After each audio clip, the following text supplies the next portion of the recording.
ഞാൻ എഴുതിയ വരികളിലെ എൻ്റെ അർജുനനാവണം. എന്നെ അർജുനൻ്റെ സുഭദ്രയാക്കി മാറ്റണം. ഈ ജന്മം കൊണ്ട് ഒരിക്കലും സാധിക്കില്ലെന്ന് ഞാൻ വിചാരിക്കുന്ന ആ ലഹരി എനിക്ക് അനുഭവിക്കണം. വാനപ്രസ്ഥത്തിൽ ദിവാന്റെ മരുമകളായ സുന്ദരിയായ പണ്ഡിതയായ സുഭദ്ര അങ്ങനെ മന്ത്രിക്കും പോലെ പറയുമ്പോൾ കഥകളി നടനായ കുഞ്ഞിക്കുട്ടൻ്റെ മുഖത്ത് വിടരുന്നൊരു പ്രത്യേക ഭാവമുണ്ട്. എന്താണെന്ന് വേർതിരിച്ച് പറയാൻ കഴിയാത്തൊരു ഭാവം. ചിത്രത്തിൽ സുഹാസിനി ജീവൻ പകരുന്ന സുഭദ്ര മനസ്സിൽ ആവാഹിച്ച് ആത്മാവ് കൊണ്ട് രുചിച്ചറിയുന്ന വീരനായ അർജുനനായി പിന്നെ കുഞ്ഞിക്കുട്ടൻ എന്ന മോഹൻലാൽ മാറുന്നുമുണ്ട്.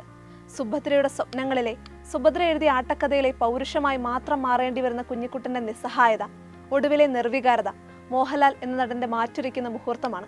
താൻ വേഷം കെട്ടിയ പകർന്നാടിയ അർജുനന്റെ കോപ്പുകൾ അടിച്ചു മാറ്റുമ്പോൾ സുഭദ്ര എന്ന ഉന്നത കുലജാത ഭർത്തൃമതി തനിക്ക് അന്യാണ് എന്നറിയുന്നു കുഞ്ഞിക്കുട്ടൻ. കളിയരങ്ങിൽ വില്ലാളി വീരനായ അർജുനനായും ശ്രീകൃഷ്ണനായും നിറഞ്ഞാടുകയും പട്ടിണിയും പരിവട്ടവുമായി കുടുംബത്തിരുന്ന് പദം പറഞ്ഞ് കരയുകയും കലഹിക്കുകയും ചെയ്യുന്ന കുഞ്ഞിക്കുട്ടൻ ആശാനെ പ്രേക്ഷകർ നെഞ്ചോട് ചേർത്തു. മികച്ച നടനുള്ള ദേശീയ ചലച്ചിത്ര അവാർഡിന് മോഹൻലാലിനെ അർഹനാക്കിയതും വാനപ്രസ്ഥത്തിലെ ഈ അതുല്യ അഭിനയമാണ്.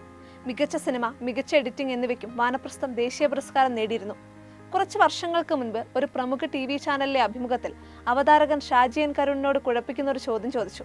മോഹൻലാലിനെ നായകനാക്കി വാനപ്രസ്ഥവും മമ്മൂട്ടിയെ നായകനാക്കി കുട്ടിശ്രാങ്കും സംവിധാനം ചെയ്തിട്ടുള്ള ഷാജി എൻ കരുണിന് ആരുടെ അഭിനയമാണ് കൂടുതൽ ഇഷ്ടം എന്നായിരുന്നു ആ ചോദ്യം. കുട്ടിശ്രാങ്കിലെ മമ്മൂട്ടിയുടെ അഭിനയം മികച്ചത് തന്നെയായിരുന്നെങ്കിലും താൻ എന്താണോ ആഗ്രഹിച്ചത് അത് നൽകിയത് മോഹൻലാലാണ് എന്നായിരുന്നു അദ്ദേഹത്തിന്റെ മറുപടി. കുട്ടിശ്രാങ്ക് ഷാജി എൻ കരുണിന്റെ മികച്ച സിനിമകളിൽ ഒന്ന് തന്നെയാണ്. 2009 മികച്ച ചലച്ചിത്രത്തിനുള്ള ദേശീയ പുരസ്കാരം ഉൾപ്പെടെ വലിയ അംഗീകാരങ്ങൾ കുട്ടിശ്രാങ്കിനെ തേടി എത്തിയിട്ടുമുണ്ട്.